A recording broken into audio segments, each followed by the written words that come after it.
하나님의 말씀은 누가복음 12장 1절로 12절 말씀입니다. 누가복음 12장 1절로 12절 말씀.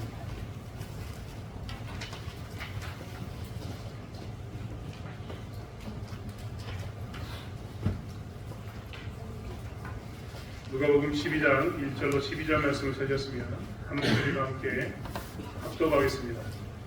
그 동안에 우리 수만 명이 모여 서로 같을 만큼 되었더니 예수께서 먼저 제자들에게 말씀하여 이르시되 바리새인들의 누룩 곧 외식을 주의하라.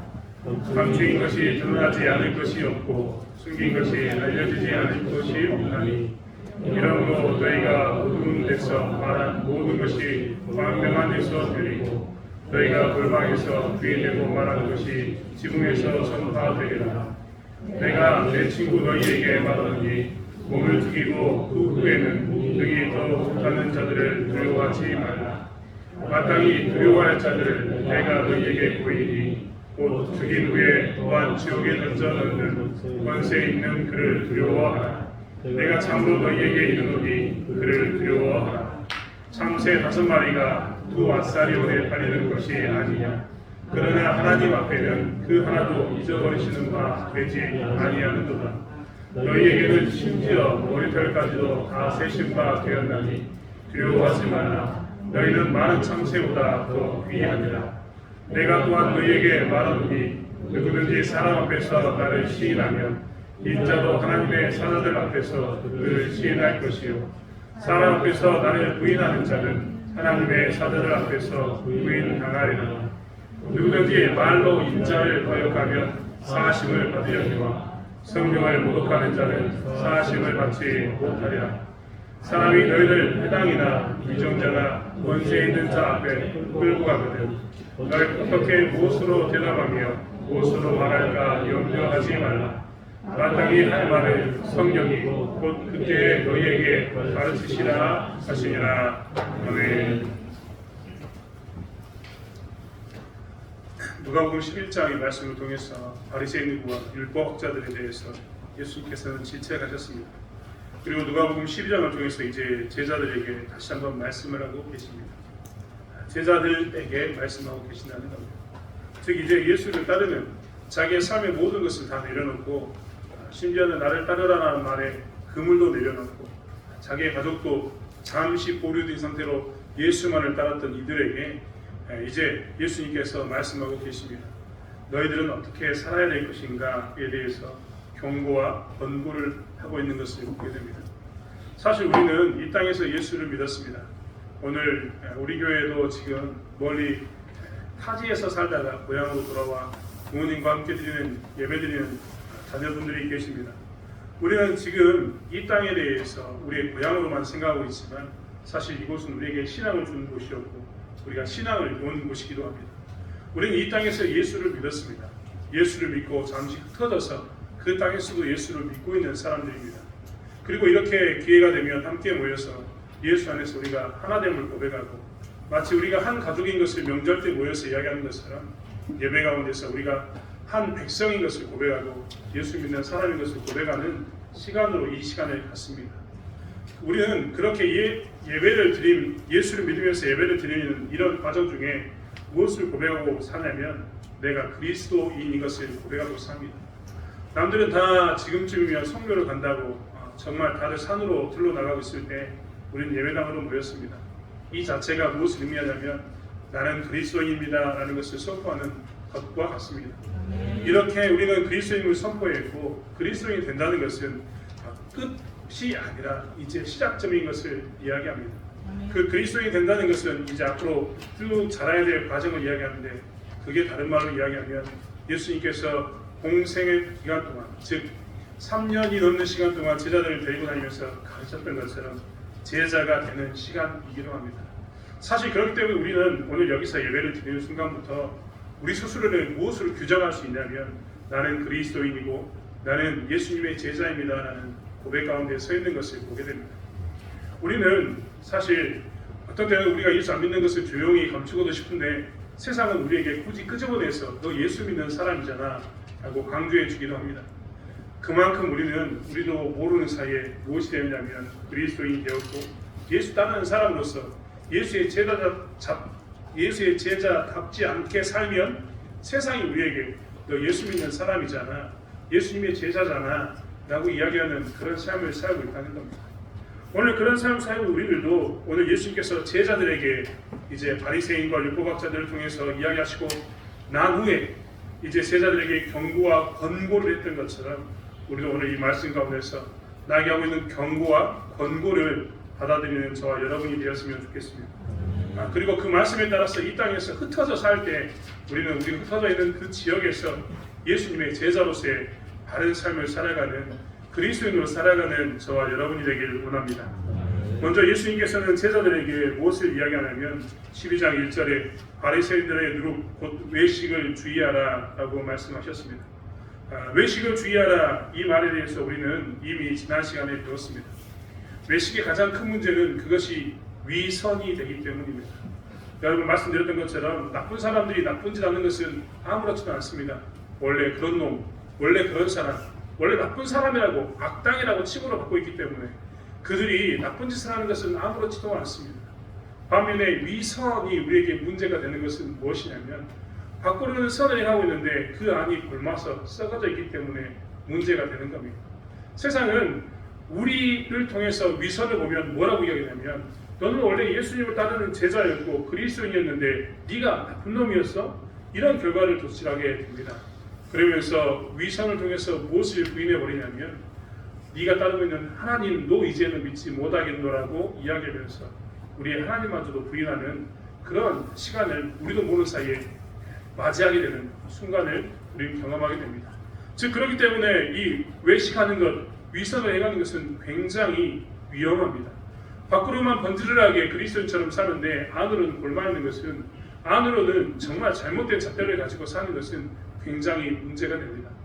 위선 중에 대표적인 위선은 외식 중에 대표적인 위선은 외식은 위선인데 위선 말고도 그 위선 안에 우리가 정말 조심해야 될 것은 무엇이냐면 그 무엇인가 가지고 있는 우리가 말하는 캐논이라고 이야기하는 잣대를 자꾸만 밖으로는 대면서 나에게 되지 않는 것에 대해서 우리는 정말 조심해야 합니다. 그리스도인들이 정말 이 땅에서 성경이라는 것을 보고 사는데 성경 자체가 캐논으로서 잣대가 됩니다. 이 잣대를 가지고 우리는 살면서 무엇을 해야 되면 이 잣대를 먼저 나에게 들이대야 합니다. 그리고 나의 지금 삶이 어떤 모양으로 어떤 모습으로 있는지를 살펴봐야 되고 나의 삶의 잣대를 대으로 해서 내가 잘못된 것이 있다면 바르게 되는 굽어진 게 있다면 펴는 그런 일이 있어야 되는데 자꾸만 우리는 이 잣대를 밖으로만 들어댑니다. 그래서 옆 사람에게 들이대기 시작하고 내 동료에게 들이대기 시작하고 내 자녀들에게만 들이대기 시작합니다. 그러면 그 순간 그것이 무엇이 되냐면 외식이 됩니다. 그리고 그 잣대를 들임받았던 즉 내 주변에 있는 동료는 우리의 자녀들은 내 주변에 있는 지인들은 뭐라고 이야기하냐면 저 사람은 위선자이다 라고 이야기합니다. 이것이 사실 가장 큰 문제인데 예수님께서는 바로 이것을 이야기하셨습니다. 외식하지 말라라고 이야기하면서 바리새인들의 누룩 곧 외식을 주의하라. 좀 전에 내가 너희들에게 바리새인들과 율법학자들에 대해서 수많은 잘못한 것을 이야기했는데 이렇게 잘못된 것을 보면서도 너희들이 동일하게 시간이 지나면 그들처럼 사는 것 이것을 정말 조심해야 된다라고 이야기합니다.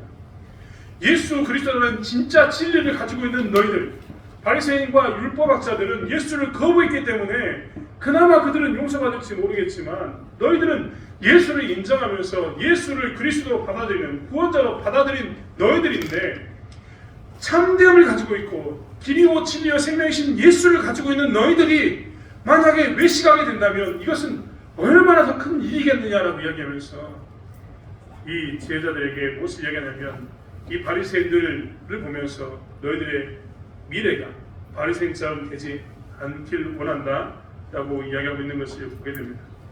사실 위선이라는 것 자체가 무엇이냐면 자기들은 인정하고 살지만 하나님이 인정하지 않는 것이 외식이고 위선입니다.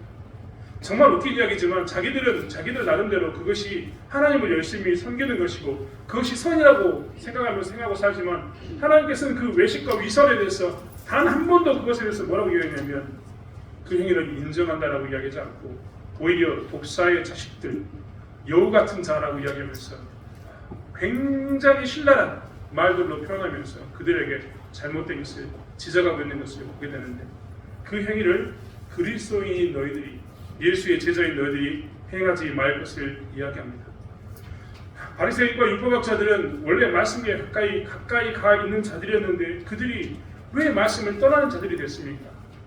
말씀을 연구하다가, 하나님께 가까이 가고자 말씀을 연구하다가 그들이 놓친 것은 무엇이냐면, 이것의 원래 목적은 무엇이었고 원래 의미는 무엇이었는가, 왜 하나님이 이 말씀을 주셨는가에 대한 그 원래의 의도와 목적을 놓쳐버리고 율법의 조문, 즉 글자의 그 안에만 갇혀있기 때문이 아니었습니까? 그런 것처럼 예수 믿는 사람들은, 예수님의 제자들은 앞으로 무엇을 조심해야 되냐면, 예수라는 참된 길이요 진리요 생명을 가지고 있는 자들로서 우리 인생 가운데서 무엇을 조심해야 되냐면, 우리가 정말 그 길이요 진리요 생명이신 예수를 가지고 있으면서 하나님이 주셨던 원래 의도와 목적을 다 잃어버리고 사는 것, 그것을 조심해야 된다고 말씀하고 있습니다. 사실 우리는 이 땅에서 예배를 드리면서도 꼭 기억이 됩니다. 오늘 왜 우리는 예배를 드릴까요? 우리는 왜 설날이 아니라 예배를 선택해서 주일을 선택했을까요? 주일이 되었기 때문에 예배를 드린다라는 게 아닙니다. 예배를 드릴 목적은 분명합니다. 하나님께서 우리에게 분명히 예배가 있는 이 날을 중심으로 6일을 주셨지, 6일을 보내고 난 다음에 하루를 쉬라고 우리에게 쉬는 날로 이 주일을 주지 않았다는, 즉 우리의 인생은 철저하게 하나님 중심의 삶을 삽니다라고 고백하는 그 의도가 여기에 들어있습니다. 예배를 통해서 우리는 하나님께 속한 사람입니다 라는 것을 고백하고 사는 것이 무엇이냐면 이 예배입니다. 그렇기 때문에 우리는 예배를 드리는 겁니다. 남들은 다 나가지만 이 예배를 드림으로 나는 그리스도인을 선포하고 나는 하나님께 속한 사람인 것을 고백하는 자리로, 이 자리에 그 하나님의 의도와 목적을 따라서 서 있는 겁니다. 그렇기 때문에 우리는 항상 조심해야 합니다. 우리는 가끔 그리스도인이지만 화를 낼 때도 있습니다. 화를 내야 될 때도 있습니다. 화를 낼 때도 우리는 사실 의도와 목적을 분명히 합니다.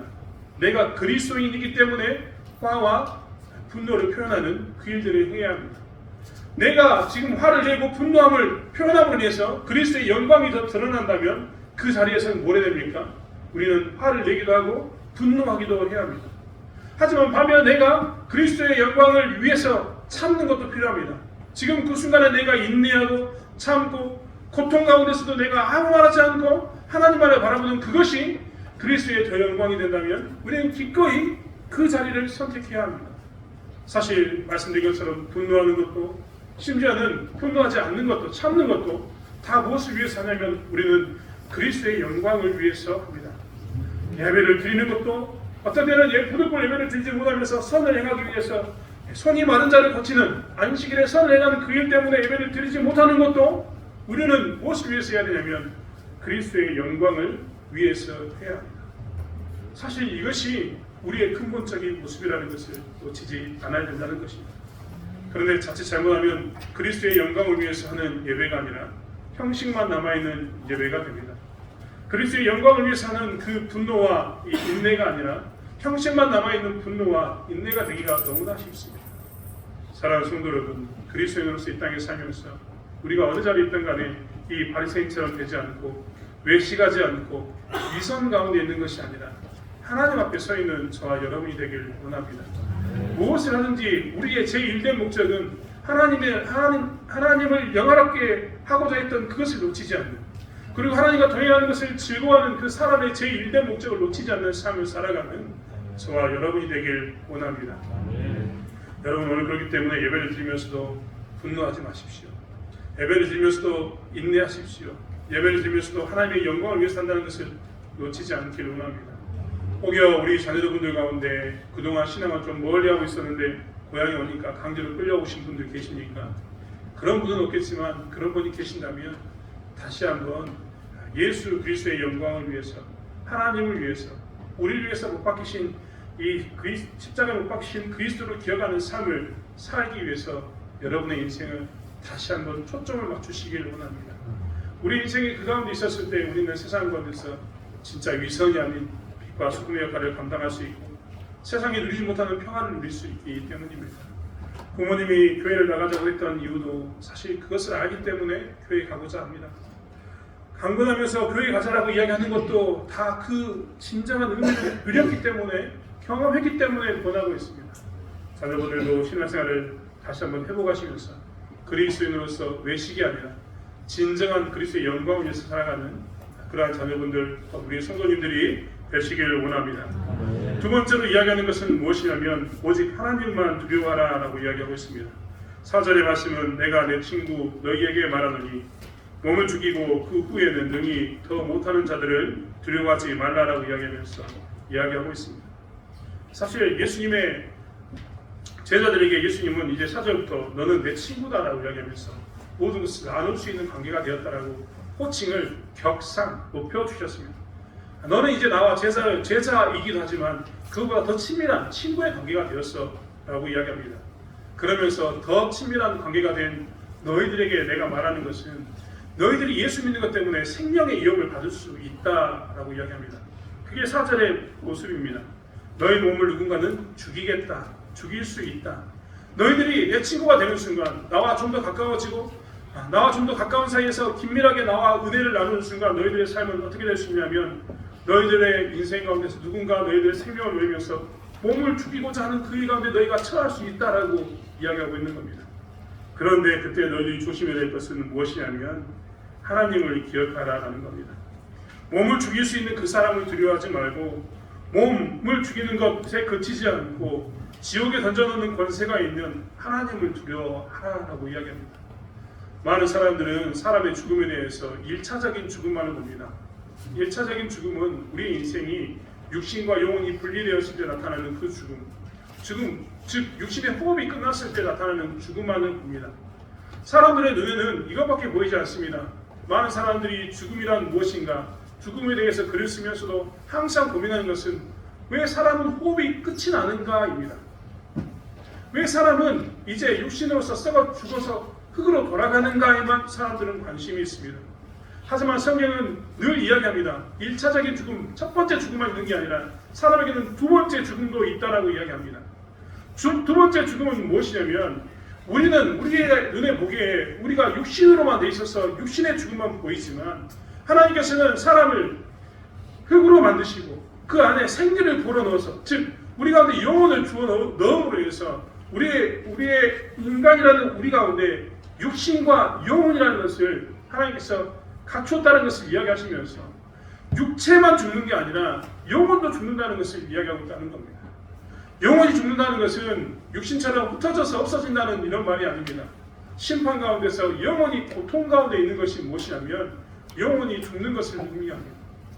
영혼이 죽는 것은 언제 일어나느냐? 세상 사람들이 말하는 것처럼 육신이 죽었을 때 영혼이 죽는 그런 일이 있는 게 아니라 진짜 영혼의 죽음은 예수님께서 이 땅에 다시 오셔서 심판자가 되시고 심판 가운데서 선과 악을 구분하시고 예수를 믿는 것과 믿지 않는 것을 구분하시면서 양과 염소를 구분하는 그때에 진정한 죽음, 제 두 번째 죽음인 그 죽음이 온다라고 이야기합니다. 그 죽음의 문턱에서는 더 이상 사람들이 문을 열고 닫을 수가 없습니다. 그 죽음의 문은 닫히면 영원히 그들은 지옥에서, 그리고 다른 사람들은 천국에서 하나님의 나라에서 산다라고 분명히 기록하고 있습니다.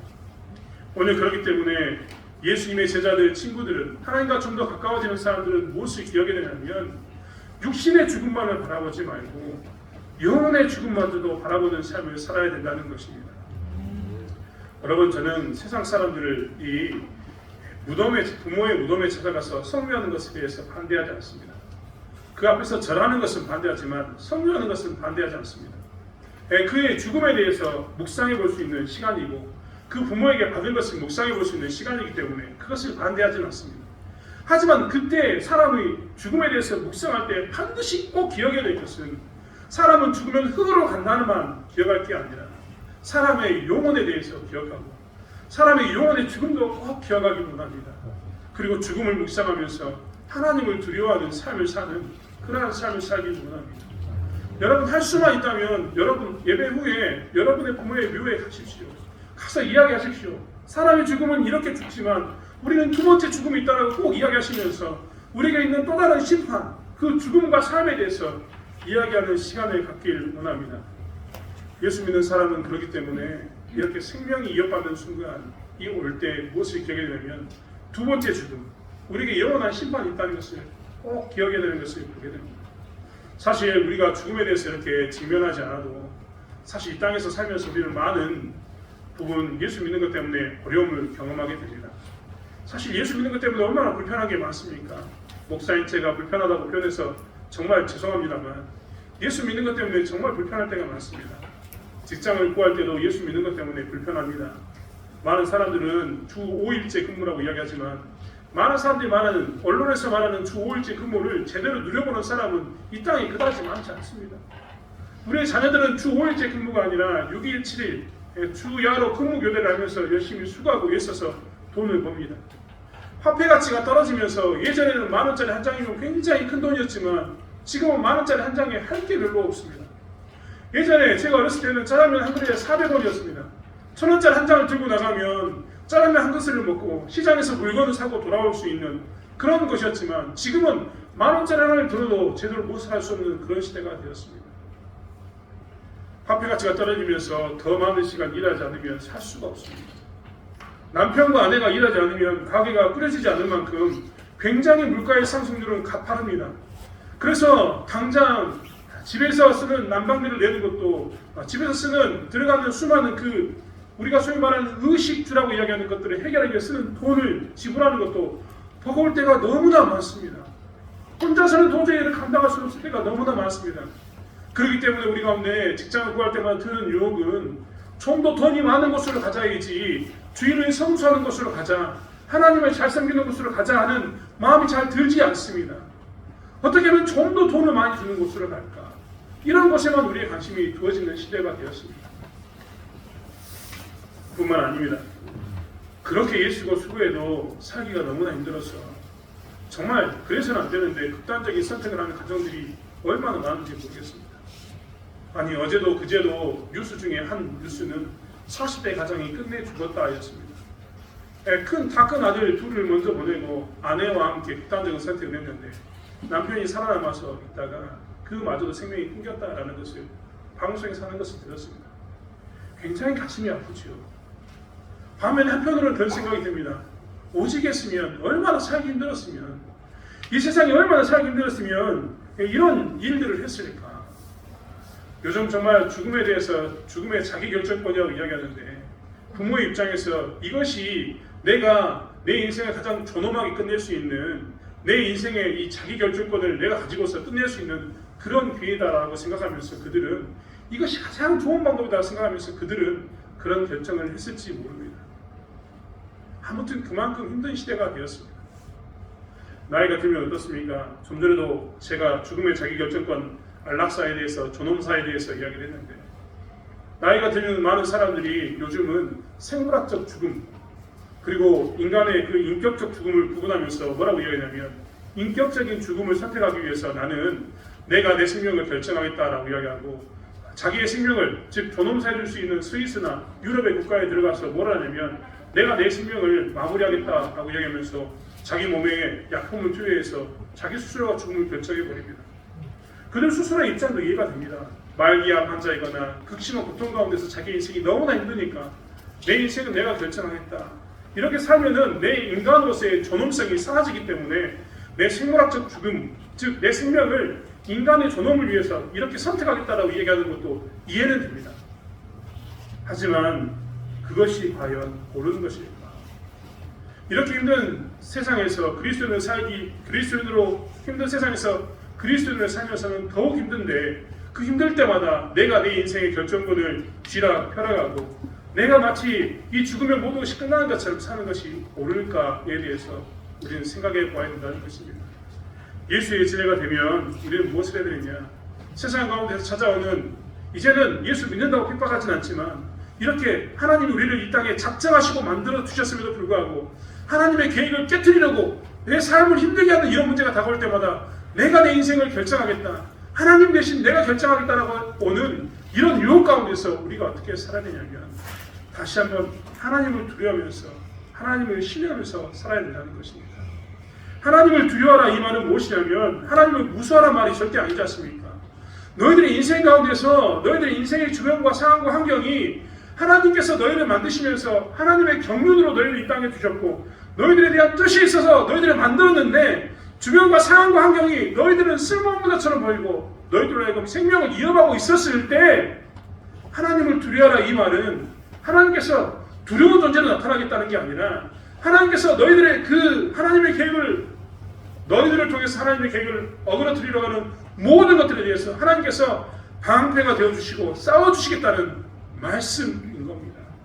그렇기 때문에 우리는 사실 무엇을 해야 되냐면 우리를 괴롭히고 있는 이런 수많은 질병이나 우리를 괴롭히고 있는 수많은 환경이나 내가 예수 믿으면서 예수 믿고자 하는데 방해하는 수많은 그 상황과 환경에 대해서 무엇을 기억해야 되냐면 하나님을 두려워하면서 하나님을 기억해야 되는 것입니다. 고통에 대해서 저는 다 답을 드릴 수가 없습니다. 왜 나는 이렇게 힘들게 살아야 되는가? 왜 예수를 믿음에도 불구하고 나는 이렇게 힘들고 어려운 삶을 사는가? 이 고통에 대해서 정답을 드릴 수는 없다는 겁니다. 하지만 하나님께서 하셨던 말씀은 분명합니다. 광야에 살고 있는 이스라엘 백성들에게 하나님께서 하셨던 말은 무엇이냐면 너를 낮추시며 너를 줄이게 하시며 또 너도 알지 못하며 내 조상들도 알지 못하는 만나를 내게 먹이신 것은 사람이 떡으로만 사는 것이 아니요 여호와 입에서 나오는 모든 말씀으로 사는 줄을 내게 알게 하려 하신다 라고 말씀하십니다. 즉 우리에게 있어서 두렵고 떨리는 상황과 환경은 항상 하나님께서 무엇을 알게 하시기 위함이냐면 하나님을 알기 위함이다라는 겁니다. 너희들의 삶 가운데서 어렵고 힘든 모든 삶은 너희들이 힘들다 어렵다라면 끝나지만 그때 하나님을 바라보면 무엇이 되냐면 내가 내 힘으로 사는 게 아니었구나, 내가 내 능력으로 사는 게 아니었구나, 내가 주변의 상황과 환경이 어려움 때문에 내가 죽어버릴까, 극단적인 선택을 할까, 이렇게 사는 게 무슨 의미가 있을까라고 생각했던 그것을 버려놓고 하나님을 바라보면 하나님께서는 무엇을 주시냐면 내가 너희의 보호자이고 내가 너희의 치료자이고 내가 너희에게 눈동자를 떼지 않고 있음을 이야기하고 계신다는 겁니다. 오늘 예수님께서는 그것에 대한 표현으로 참새 5마리에 대해서 이야기합니다. 참새 5마리가 두 아사리온을 팔린다라고 이야기합니다. 이 말은 무엇이냐면 지금 우리는 이해할 수 없지만 이 당시에 이 말은 그런 말이었습니다. 시장에 나가서 제일 싼 것, 시장에 나가서 제일 적은 돈으로 가장 많은 것을 살 수 있는 것, 그게 뭐였냐면 이 당시에 참새였습니다. 즉 가장 값어치 없는 것, 어떻게 보면 가장 싼 것으로 적은 돈으로 많은 것을 얻을 수 있는 그런 것이었다는 겁니다. 그런 참새도 누가 지켜버린다고요? 하나님 앞에서는 하나님께서 하나도 잊어버리지 않는 바 되셨다. 즉 그런 참새의 생명도 누가 지고 있냐면 하나님께서 지고 계심을 이야기합니다. 우리의 인생도 마찬가지입니다. 우리의 생명이 이어받고 있고 어려움을 당하고 있고 어려울 때 힘들고 고통스러울 때 우리는 그렇기 때문에 기억해야 합니다. 힘들다 어렵다라고 이야기하는 상황과 환경에 시선을 집중하지 말고 오늘 하나님께서 말씀하셨던 것처럼 그렇게 내가 너희에게 했던 이유는 그것을 통해서 너희들이 사람이 떡으로만 사는 게 아니라 여호와 입에서 나오는 모든 말씀으로 산다. 너는 여호와 입에서 나오는 것으로 사는 사람이지 주변과 상황과 환경에 그것에 따라서 사는 사람이 아니다라는 것을 우리에게 말씀하고 계신다는 겁니다. 그렇기 때문에 할 수만 있다면 여러분 그리고 할 수만 있다면 예수님의 제자로서 친구로서 하나님께 가까이 나가면서 세상이 두려울 때마다 하나님께 나가십시오. 여러분 예배에 좀 더 많이 나가십시오. 기도의 자리로 좀 더 나가십시오.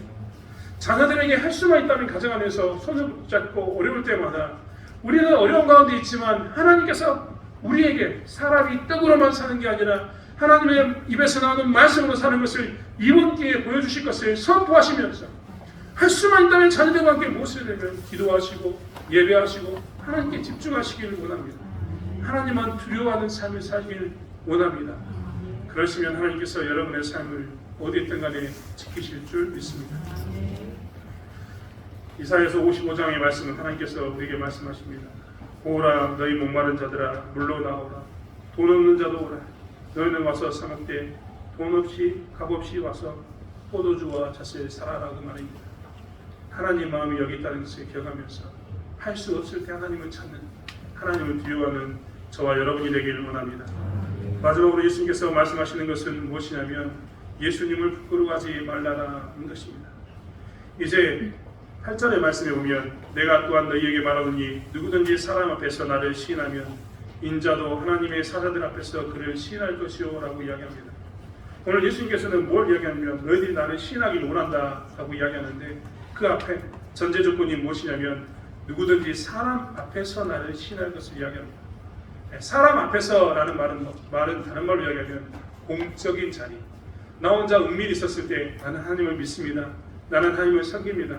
내 주는 그리스도이십니다라고 고백하는 것을 뛰어넘어서 많은 사람들이 있었을 때 그 많은 사람들이라는 것은 어떤 사람은 예수를 믿고 어떤 사람은 예수를 믿지 않는 이렇게 혼재되어 있는 많은 사람들 앞에서 그들이 예수를 믿든 안 믿든 간에 그 사람들 앞에서 누구를 시인하라고 이야기하냐면 예수를 시인하라고 예수를 부끄러워하지 말아라라고 이야기하고 있습니다. 사실 우리는 왜 부끄러워합니까? 우리가 부끄러워하는 이유는 정해져 있습니다. 내 기준에 맞지 않으면 부끄럽습니다. 내가 드러내기에 부끄러우면 내 기준에 이것을 드러내기에 부끄러우면 드러내지 않습니다. 명품 이야기를 가끔 제가 합니다만 명품을 사는 이유는 뭐냐면 명품 정도의 기준이면 내가 드러내기에 부끄럽지 않다라고 생각하기 때문입니다. 하지만 명품이 아니면 나도 모르는 사이에 숨기게 됩니다. 감추게 됩니다. 굳이 드러내지 않습니다.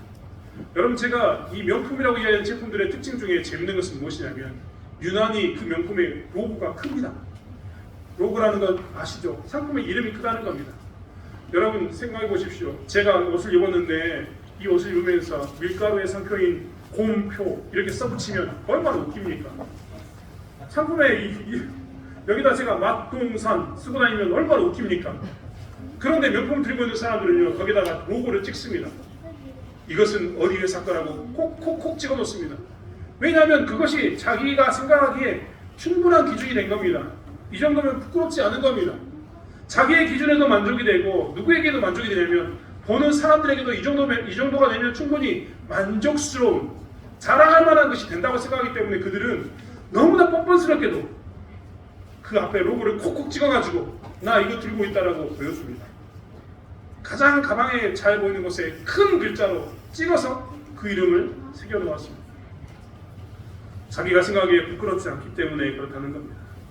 오늘 예수님께서도 오늘 그 이야기를 하고 있습니다. 모든 사람 앞에서 나를 시인하는 자, 모든 사람 앞에서 나를 시인하라, 부끄러워하지 말라라고 이야기하는 겁니다. 우리는 예수가 왜 부끄러울까요? 사람들 앞에서 왜 예수를 드러낼 수가 없을까요? 사실 오늘 예수님의 제자들은 이 말에 대해서 이제 조금만 시간이 지나면 누가복음에 조금만 시간이 지나면 그들은 경험하게 됩니다. 지금은 그들이 예수에 대해서 자랑스러워할지 모르지만 그들은 곧 예수를 부끄럽게 여깁니다. 왜 부끄럽게 여기느냐? 예수가 곧 십자가에 못 박히기 때문입니다. 신명기서 21장의 말씀에는 뭐라고 나오냐면 나무에 매달린 자마다 다 저주를 받은 자라고 이야기합니다. 나무에 달린 자는 다 하나님께 저주를 받았다라고 표현했는데 그 저주를 받은 사람이 누가 되냐면 자기들의 스승 예수가 저주받은 그 나무에 매달린 자가 됩니다. 정치적으로 종교적으로도 마찬가지입니다. 이 제자들이 따랐던 예수는 조금만 시간이 지나면 그 당시에 가장 자기들이 존경하는 종교 지도자라고 이야기하는 공의회에서 어떤 사람이 되냐면 죄인이 됩니다. 대제사장이 이야기합니다. 그리고 주변에 있던 많은 그 바리새인들이 의견을 내립니다. 그래서 뭐라고 이야기하면 그가 신성을 못 얻겠다라고 이야기하면서 그의 신성 못 얻은 죽음으로 이 값을 치러야 된다고 이야기합니다. 심지어는 그들은 그의 얼굴을 때리면서 침을 뱉습니다. 하나님을 못 오겠다라고 가장 공신력이 있었던 그 당시에 가장 힘이 있었던 공의회에서 선포해버린 겁니다. 정치적으로도 마찬가지입니다. 그 당시에 정치는 로마가 다스리고 있었는데 권력은 로마가 다스리고 있었는데 로마 사람들은 나중에 뭐라고 이야기하냐면 그에 대해서 사형을 운동하면서 그의 죽음을 합법화합니다. 우리가 신앙고백서에서 고백했던 본디오 빌라도는 로마의 총독이었는데 그 또한 예수의 죽음에 대해서 합법화했습니다. 그리고 군중들 또한 마찬가지입니다. 6월절에는 한 사람의 실수를 풀어주는 그런 관례가 있었는데 그런 관례에 그들은 살인자 바라바를 선택한 게 아니라 예수를 선택했습니다. 즉 이제 예수님의 제자들은 어떤 상황 가운데 직면해 있냐면 정치적으로 종교적으로 그리고 민심이 예수께 떠나서 완전히 예수를 등지는 그런 상황 가운데 그들이 놓이게 됩니다. 그런 상황 가운데 놓이게 되면 어떻게 될까요? 아마 그런 상황 가운데 놓이게 된다면 그런 상황에서 예수를 모든 사람 앞에서 시인하는 것은, 부끄러워하지 않는 것은 굉장히 큰 어려움 가운데 직면하게 될 겁니다. 그런데 예수님께서는 마치 그것을 아시는 것처럼 이제 무엇을 이야기하냐면, 사람들 앞에서 공적인 자리에서 나를 시인하면 인자도 하나님의 사람들 앞에서 그를 시인할 것이라고 이야기하면서 나도 너희를 부끄러워하지 않겠노라고, 시인하겠노라고 이야기합니다. 오늘날 우리는 종교적 편향주의자라는 말을 듣습니다. 예수 믿는 우리들에게 서양 사람들은, 기독교인들은 너무나 편향주의자라고 이야기한다는 겁니다. 기독교밖에 모른다는 이야기를 듣습니다. 요즘 특별히 정치와 관련돼 있어서 극단적 근본주의자들, 극단적이라고 표현했던 이 말에 대해서 정말 우리가 정말 부끄러워해야 되는데, 잘못된 모양으로 정말 끝까지 가서 극단적인 한쪽에만 완전히 쏠려 있는 그런 모습의 그런 종교인들 때문에 굉장히 곤란한 가운데 있습니다. TV에 수많은 이름들 중에 많은 정치인들의 이름이 나오는데, 정치인들보다 더 많이 나오는 이름 중에 하나가 누구누구 목사가 되었습니다. 그리고 그 목사의 정치적인 발언과 성향에 따라서 기독교인들은 엄청나게 많은 공격을 받습니다. 잘했다, 잘못했다 의미를 말하는 것이 아닙니다. 세상은 언제부터인가 우리에게 편향주의자, 차별주의자라는 프레임을 씌우면서 기독교를 믿고 예수를 따르는 우리들에게 너무나 편향되어 있고 너무나 차별하는 그런 한쪽에 잘못되어 있는 모습 가운데 서 있는 사람이라고 이야기하고 있다는 겁니다. 이럴 때마다 우리는 큰 곤란한 가운데서 예수를 시인하기에, 내가 예수 믿는다고 이야기하기에 부끄러움 당하는 경우가 정말 많습니다. 그런 사람들 앞에서 내가 예수를 믿는다고 이야기하면 그들에게서 나오는 말은 너도 편향적인, 너도 차별적인 시선을 가진 사람이냐라는 이야기를 듣습니다. 하지만 그럴 때마다 우리는 무엇을 해야 되냐면, 우리는 기꺼이 그리스도를 부끄러워하지 않는 삶을 살아야 합니다. 어떤 결정을 했던 어떤 모습이든 간에 우리는 예수를 주로 고백하는 그것을 부끄럽지 않게 여겨야 한다는 것입니다.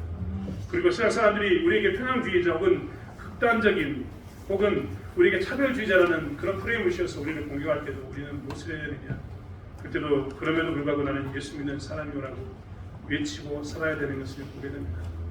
차별과 혐오라는 말을 하나로 뭉쳐서 그리스도인들에게 뒤집어 씌웠을 때에도, 나에게 뒤집어 씌웠을 때에도 우리는 그럴 때마다 무엇을 해야 되냐면, 나는 예수 믿는 사람이오라고 선언하면서 예수를 자랑스러워하고 부끄럽지 않게 여겨야 한다는 것입니다. 사랑하는 성도 여러분, 명절을 통해서 우리는 명절 때마다 차별주의자, 편향주의자가 됩니다.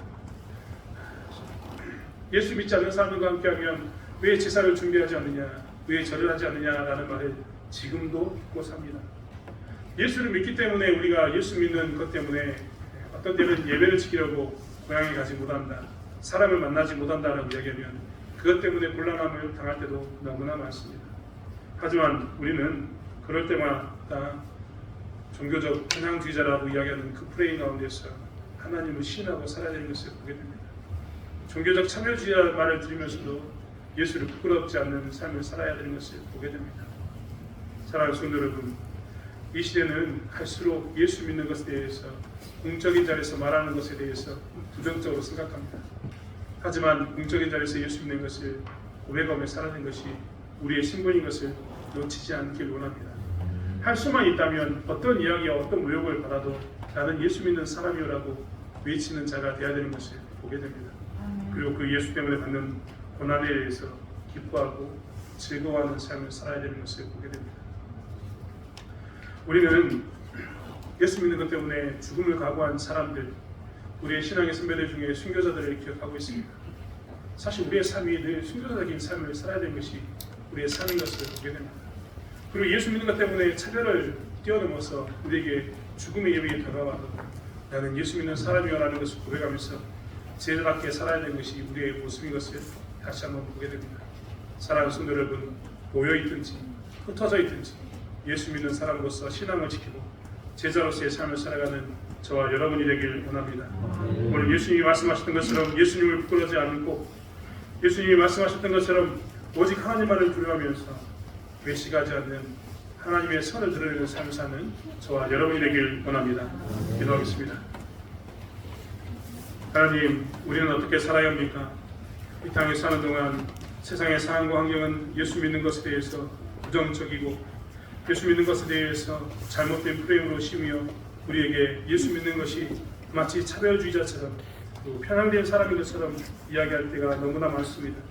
그러한 가운데 우리가 예수를 믿고 예수를 따르기를 원합니다. 세상을 두려워하지 않고 하나님만을 두려워하면서 살아가기를 원합니다. 하지만 무엇보다도 우리가 바리새인과 율법학자처럼 되는 것이 아니라 예수 믿는 사람으로서 위선이 아닌 빛과 소금의 역할을 감당할 수 있도록 저희를 사용하여 주시옵소서.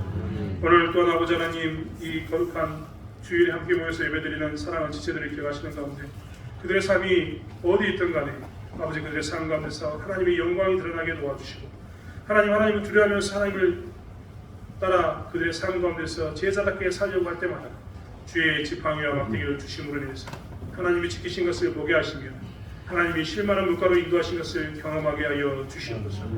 하나님 그들의 삶 가운데서 하나님의 말씀에서 하나님 입에서 나오는 말씀으로 사는 것을 경험하게 하여 주시옵소서.